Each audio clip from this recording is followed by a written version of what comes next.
Okay, I'm heading from the inside of the Cathedral of Seville. I like its Spanish name better, the Catedral de Sevilla. They don't like your hat on in there, I understand that. I just wanted to share a few thoughts really quickly. We're in this, we as in me and you, whoever you are watching, in this courtyard outside of the main inside area. I don't know what they call that, but it's massive and you didn't even see really a whole lot of it. That was just one little wing that I was walking in. And then out that way you've got the city again, just outside that that little exit. You've got just the city of Seville. Amazing place.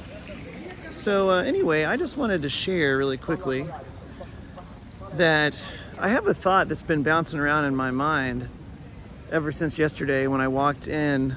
Laura and I walked into this one section that's closed today, and I made a little bit of a video when we walked out about how elaborate it is, and just, you know, the word I used was breathtaking.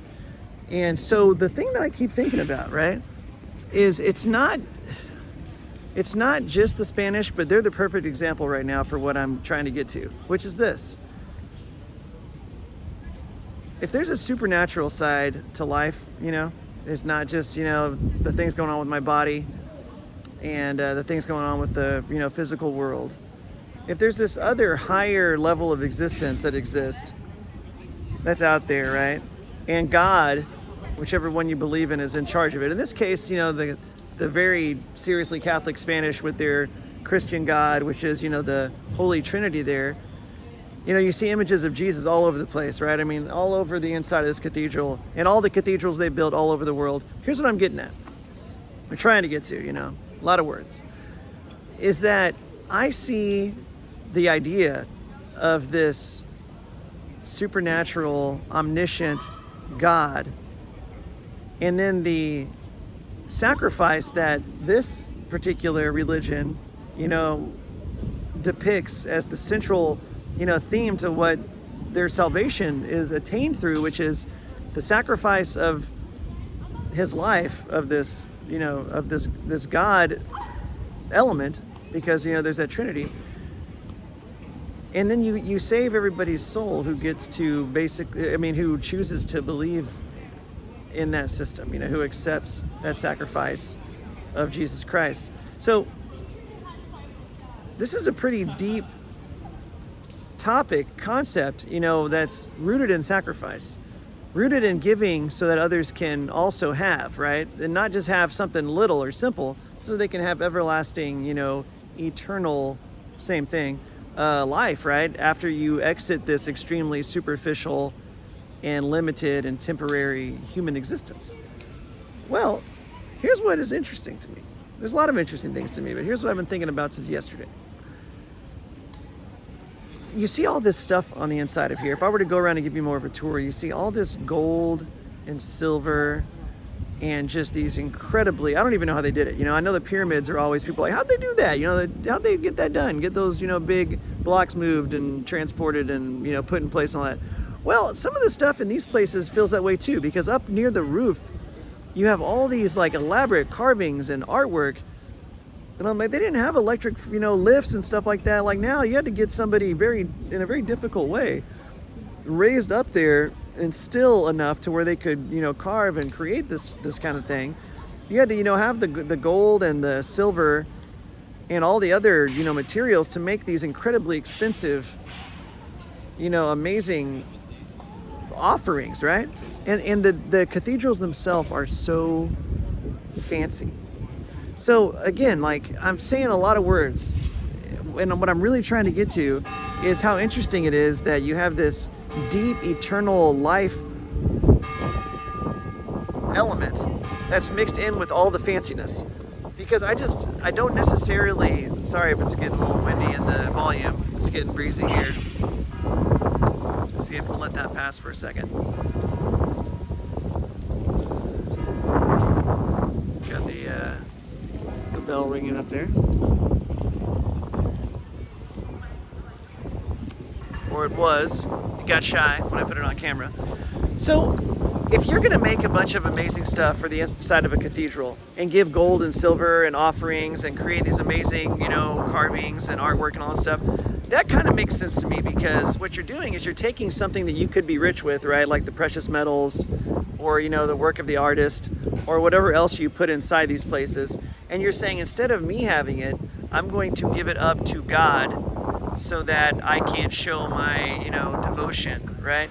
That makes sense to me to a degree. What doesn't necessarily make sense is how a lot of, so let's talk about the Spanish really quickly.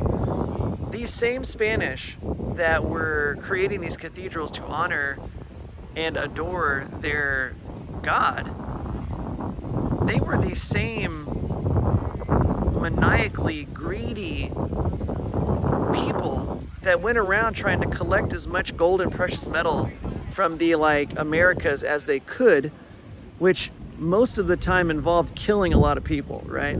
And if they didn't kill them, or at least kill them immediately, they were trying to convert them and then maybe kill them, or maybe not, right? It's like, who knows, it went a bunch of different ways.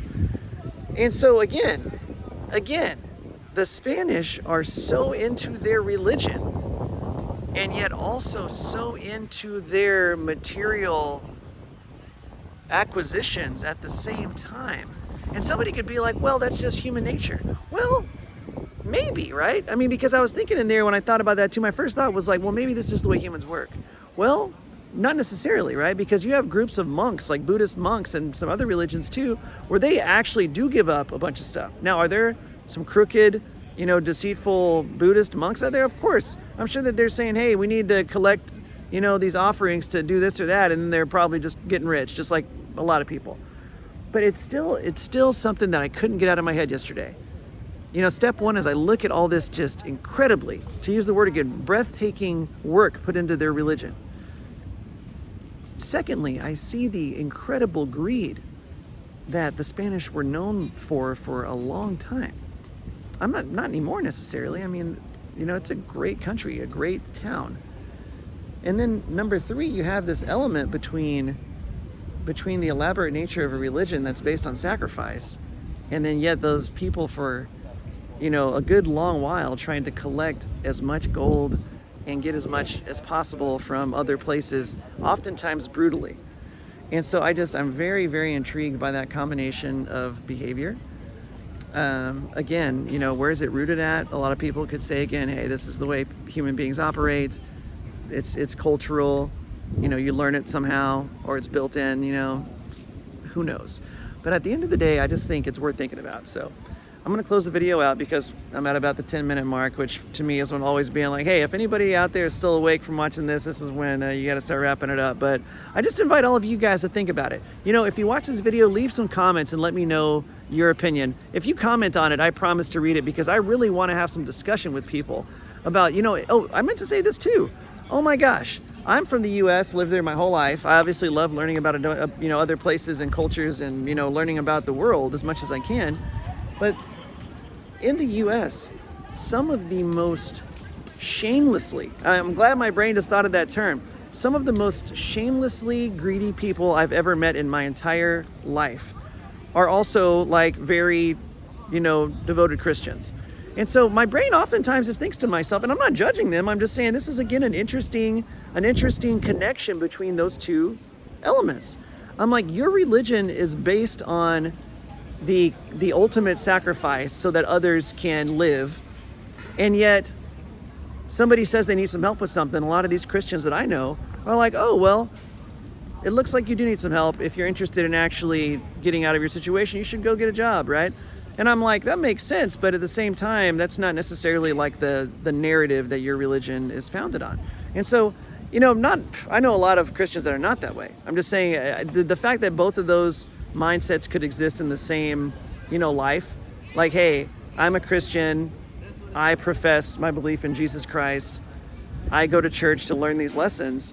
And then at the same time, a lot of my behavior is very much based on supporting things that just don't match up with the Christ message. And again, please tell me what your thoughts are. Everybody's different. I'm not saying by any means that this is the case for all Christians. Oh my gosh, I know so many amazing people of various religions. And so at the end of the day, I want to know what you think. I want to keep thinking about this for myself. Some other really cool architecture on the outside there.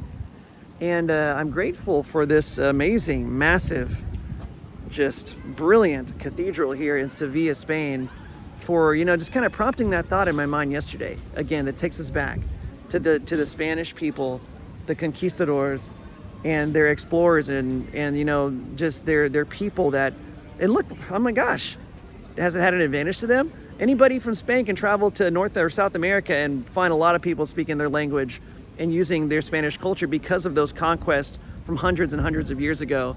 And oh my gosh, if you go to Mexico today, somebody from Spain could be like, hey, I want to go to mass, you know, I want to go to a church or to a cathedral. And there's people all over that country. The vast majority of Mexico's Catholic. And why is that? Because the Spanish went there and basically told them that they were going to be, right? And so, yes, again, so much to think about. So many interesting connections there. How did people get the way that they did? How did the Spanish combine who they became to believe in what they believed in, to try to get what they were trying to get? And the last thing I'll say is just a temporary physical human life that goes by pretty fast, yet also has this belief system in a non-physical everlasting life based on your religious faith. That mixed up with greediness to try to get a bunch of physical stuff, to try to get rich, right? It's like, I'm gonna try to get rich in this temporary life before I go live forever with the like almighty creator of the universe. So I'm gonna spend my time in my temporary body now trying to load up on money and gold and property and stocks and whatever else people try to load up on, which is a lot of different things. So yeah, just golly, that's a fascinating idea to me, like big time. So yes, I'm looking forward to hearing some comments. I'm at the 14-minute mark, so a lot of talking there. And I want you to talk to me so we can all talk and learn from each other as always. Keep an open mind all the time, right? If we're having a dialogue, I'm not trying to prove my point to you, and I don't want you to prove your point to me. I want to discuss together so we can learn from each other, right? That's the best way, in my opinion. And if you have another idea, let me know about that too. All right, thanks Sevilla. Thanks to the Catedral de Sevilla, and just this amazing, amazing city. If you haven't been here before, you definitely should. And if you have, you know what I'm saying. Catch everybody soon. Have a great day.